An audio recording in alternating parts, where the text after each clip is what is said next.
Good morning, Tim Sykes here. Wanted to do a video lesson, getting lots of questions about CLOW, about the overall markets. A lot of the best lessons are counterintuitive in trading. This is why I teach. Too many people think that, trading is just simple, like what you see is what you get. You got to look a little deeper. I'm not saying it's impossible, but, you can't have like this caveman mentality that I think too many people do. So I'm proud to teach, these counterintuitive lessons. I'll talk about CLOW in a second. First, let me just wish you and your family, a happy holidays. This was me just the other day opening up a new school, and we gave out some Christmas presents, some holiday presents. We have some like Hanukkah wrapping. We have some Christmas wrapping. I mean, these kids are Hindu, so they don't even know what's going on. For me, the holidays are all about giving back. It doesn't matter what holiday you celebrate. Some people have commented like, you see like I'm happier than the kids. Like I'm smiling in all of these photos. Understand the kids also, like what you don't see with this with these photos is that they just put on a whole performance. They don't normally dress like this. This was at a school opening. They're tired. They put on a crazy performance, which they spend weeks on. So, they're happy, but at the same time, like again, they don't celebrate Christmas. They're exhausted. I'm happy because I'm able just to, give back. This is what I love doing. I see all these people online with like, cars and cash. And guess what? Like I used to be that guy. It used to make me happy. It got old real quick. This makes me happier. Giving, I think, is really the best thing. And now it's become an obsession. This is school number 114. I haven't even posted the school opening yet. But the goal is to build 1,000 plus schools. More are under construction. Some of you are asking, why did I slow down? Well, frankly, I donate my trading profits to charity, all of them. This year, I'm only up basically like 100 grand, which is like 4 schools, but still donated more than that. I think we've donated like 700,000. So I've dipped into my own, savings, which is fine. I always want to donate more. But at the same time, like it's been a tough year for everybody. If you're down, if you haven't made a lot, join the club. The good news is you can still, stay safe where, the average retail trader is down 44%. That was a few weeks ago. We had a bounce, so maybe it's like 40% now, but people are getting crushed. You don't have to hold and hope. Anyways, first of all, we want to thank everybody too with Stocks to Trade, 200,000 followers. Understand, we don't make any money with Stocks to Trade. So many people have like these conspiracy theories like, oh, Sykes, you're a scam, like the charity's a scam, you're just making money with Stocks to Trade. The charity's not a scam. I'm not a scam. I do donate 100% of my trading profits. I donate more than my trading profits these days. Stocks to Trade, we don't make any money on. We've literally invested millions of dollars.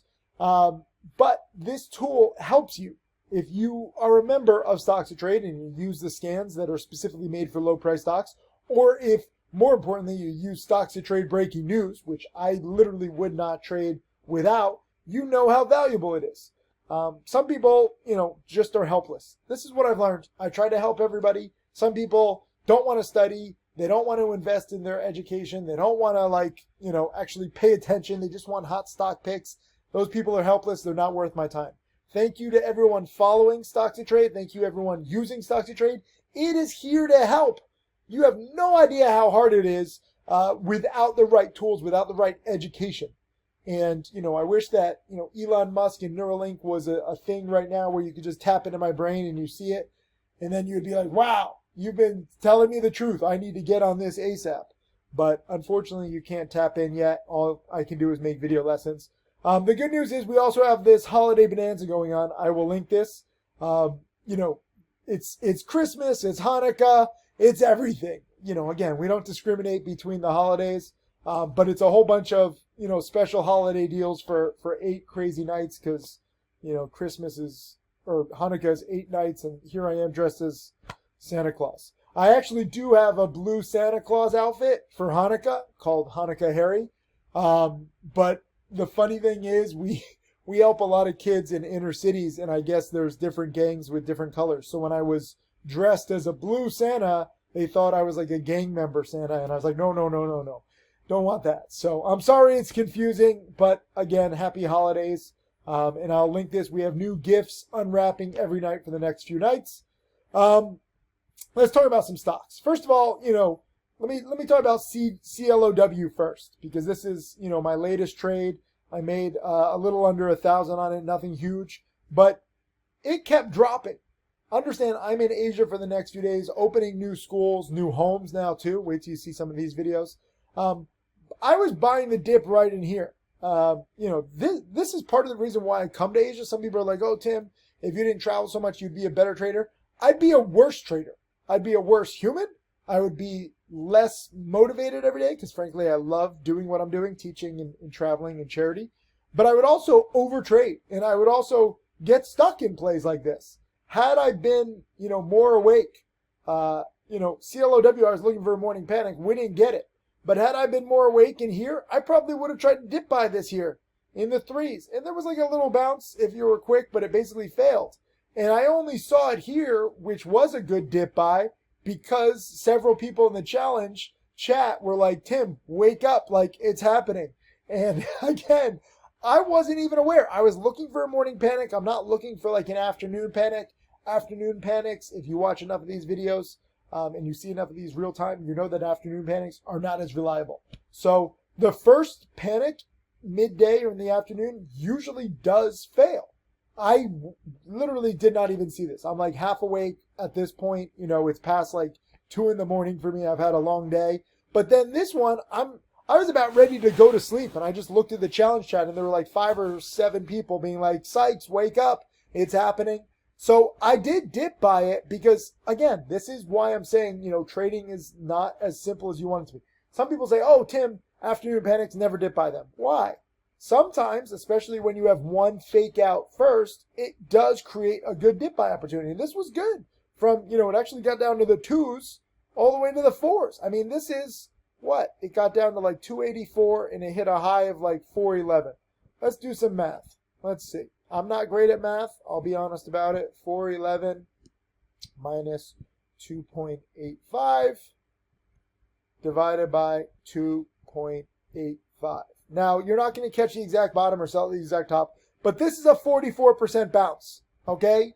From 1:16 in the afternoon to 1:43 in the afternoon. 30 minutes, 44%.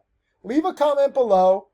Would you like to make 44% in 30 minutes? And mind you, know that you're not going to get the exact bottom or top, but I took a little piece of that move. And, guess what? Like, I made like 12.5%. Nothing huge, okay? Again, this was me half awake, like actually like a quarter awake. I was really fading. I was like, I don't want to do this. But because it had the fake out first, that creates better opportunity. Some people say like, when do you know to dip buy? When do you know not to dip buy? It's not an exact science, but when there's a fake out breakdown first, and CLOW has been the single most reliable dip buy play of the past month, I'm going to take that second one. I'm going to, even if I'm only a quarter awake. I did a very small size. I wish CLOW had more volume, but also I wish, I had been more awake. I needed sleep. Frankly, I didn't want to do this trade. And this is what I'm saying where, the best lessons that I teach like are counterintuitive. Why in the world would I want to trade at 3:30 in the morning on a play that's not truly ideal? Because I knew that I'd be making a video about this. You have to understand, this is, when I say I donate 100% of my trading profits to charity, some people are like, oh, stop talking about it, just do it silently.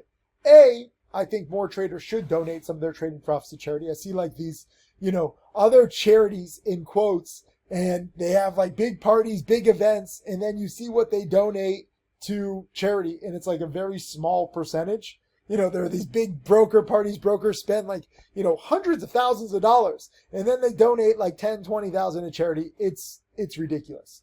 I donate 100% of my trading profits to charity. We have charity merch, 100% of the proceeds go. Like, for me, charity is all about giving back as much as possible. Why do I talk about it? Because I have so many social media followers. Now other people are donating. Aside from that, guess what? I can be completely unbiased in my commentary, in my trades, because I'm not profiting a dime from these trades. This is what you have to understand. I am so blessed to be able to give back 100%. And in case you wonder how I make my money, it's from students. I prioritize my students.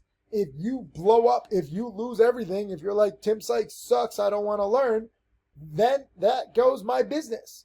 It's in my own best interest to make you as successful as possible. It's in my own best interest to have as many millionaire students as possible. I've designed this whole business to make it work for me and you.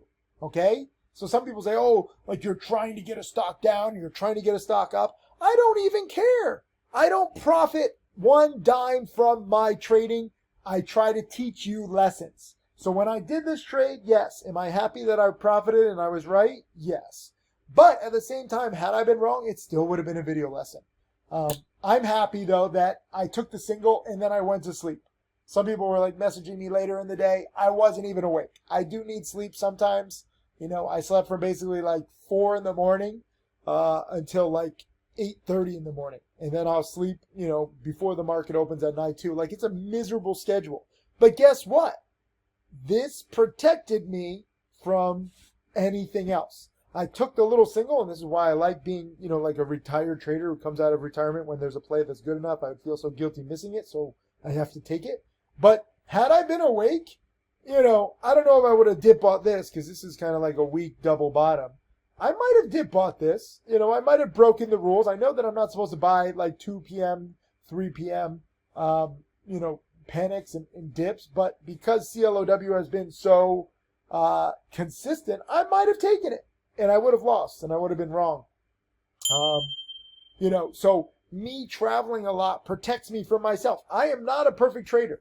I know, like, when you look at my trades, and people are like, wow, Tim, your winning percentage is so good. Like, A, I'm not making that much. My winning percentage is good, but it's only because I've designed my life around knowing what I'm bad at. And if I'm in Miami with perfect Wi-Fi, with no jet lag, I am a worse trader statistically. So how do I make myself better? I recognize my deficiencies, weaknesses, you know, just failure to really be disciplined. And I am so fortunate with CLOW, the single most reliable dip buy play of the past few months, when the dip buy failed. And I actually did warn about this. Some of you are like, oh, I thought you said dip buy it every time. I did say in a video lesson, whether it was last video lessons, 2 video lessons ago, I did specifically say it's going to work until it doesn't. You can't just say it's going to work 100% of the time. Again, this is like the caveman mentality where people are like, Tim, you said this was reliable. You have to adapt, okay? You don't have to dip buy every time. And if you watch enough of these plays, I don't care how reliable they are, you know how it ends. You know that one of these dips, these panics, is going to fail. So you can't expect 100% success on a play where the pattern, if you study this enough, it's 100% failure rate. Okay? And again, this just comes down to studying, seeing enough of these in real time, studying the past enough. So CLOW is now failed. I'm still watching it for a morning panic. You know, when it closes low and you have this big panic, I mean, it might have like one more panic and then it'll try one bounce on Friday. I would love for that to happen. So I'm going to be, you know, very focused on this near the market open on Friday. Just because it failed one day doesn't mean that it's going to fail the next day. And guess what? If it does fail on Friday, so what? I'll look at it next week. Okay? Nothing is an exact science, but you do know which plays are better than others to focus on. So even though this one failed, I'm going to focus on it. Let's talk about GOTU for a second. I'll talk about YGMZ in a little bit. You can hear I'm a little stuffy, like sleeping 3-4 hours at a time, not getting full REM sleep. It ain't exactly healthy. I'm only here for a few more days. But GOTU was actually a really nice morning panic dip buy too. Because guess what? This is a recent uptrender. Nice little multi-week uptrend in place.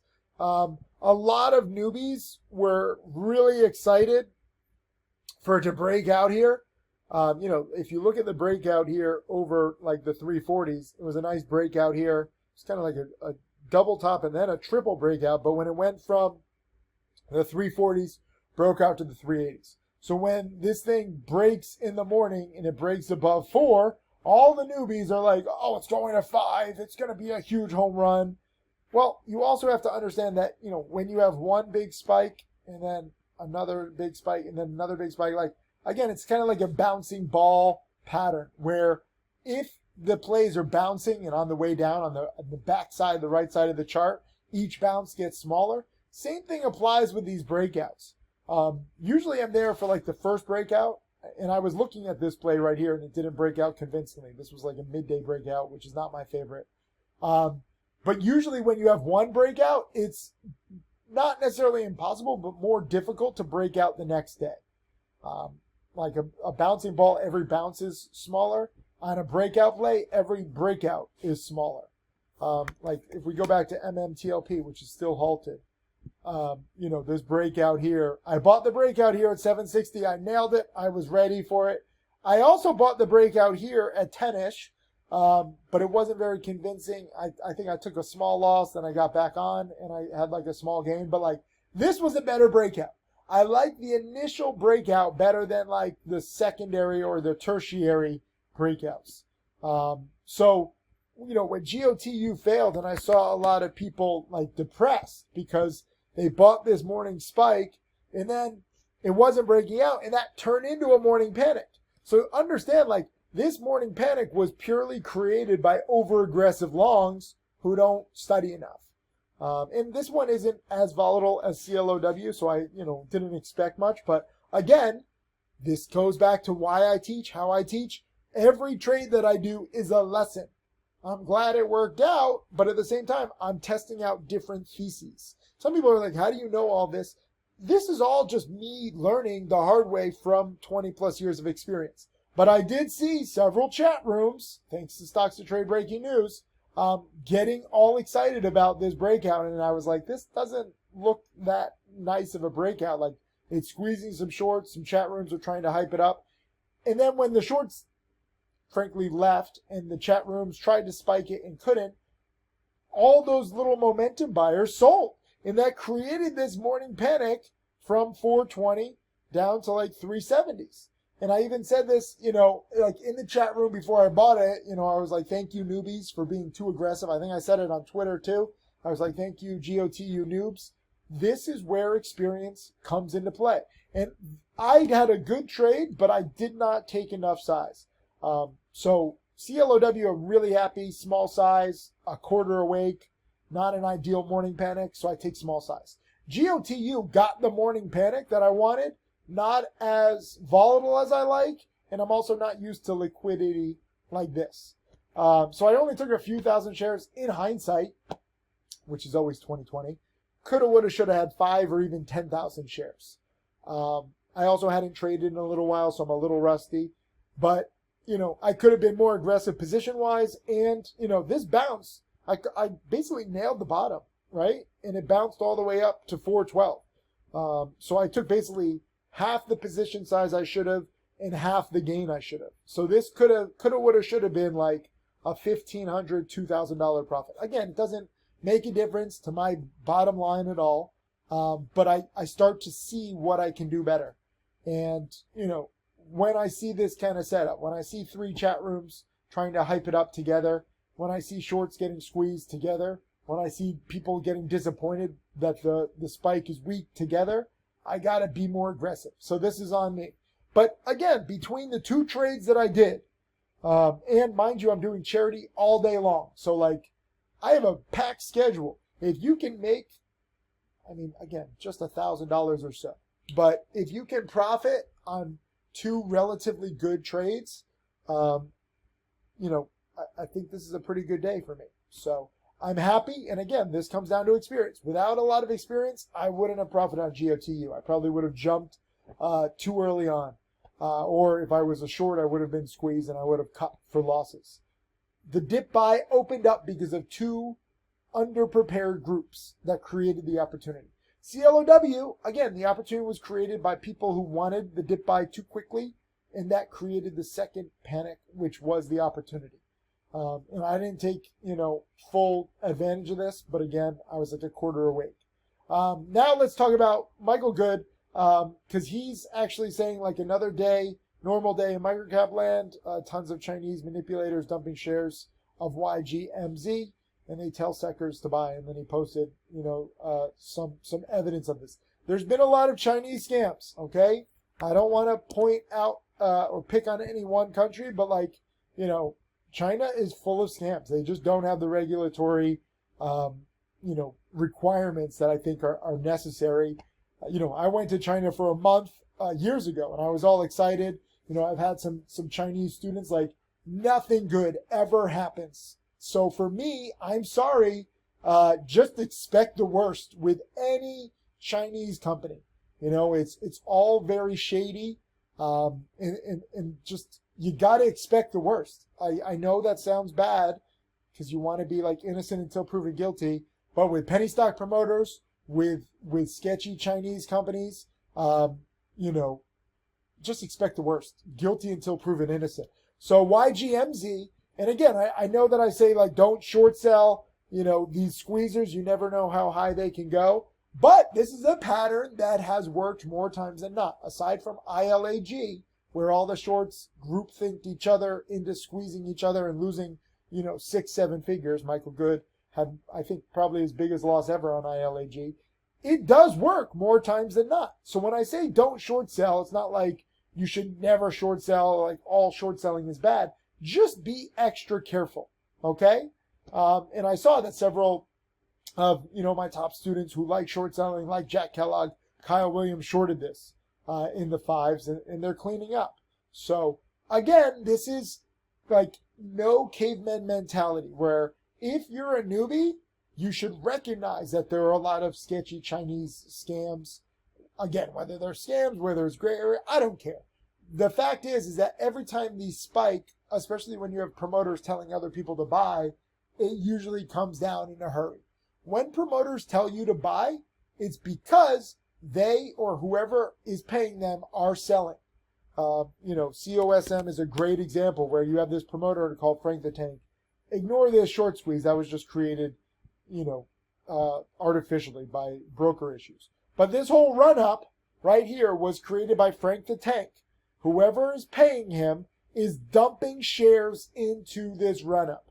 So when you see, like, why do I call out promoters? Because again, I want you to understand how this game works. Some things are very simple, where you say, okay, promoters are pumping it, somebody is dumping into their pumping. This is Atlas trading, this is Zach Morris 101.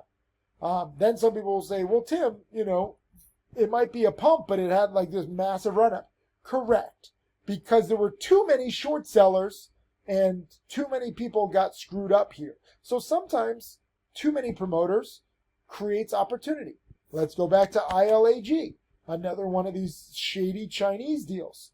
Okay? This one, yes, is a shady Chinese deal. This is what happens in the long run to all shady Chinese deals. But this was one of the best short squeezes because too many over-aggressive shorts were all excited from this little run-up from the 3s to the 4s, which they shouldn't have been. And, now they all understand risk a little better. So you need to understand both sides. Just because a company is a pump doesn't mean that it can't spike.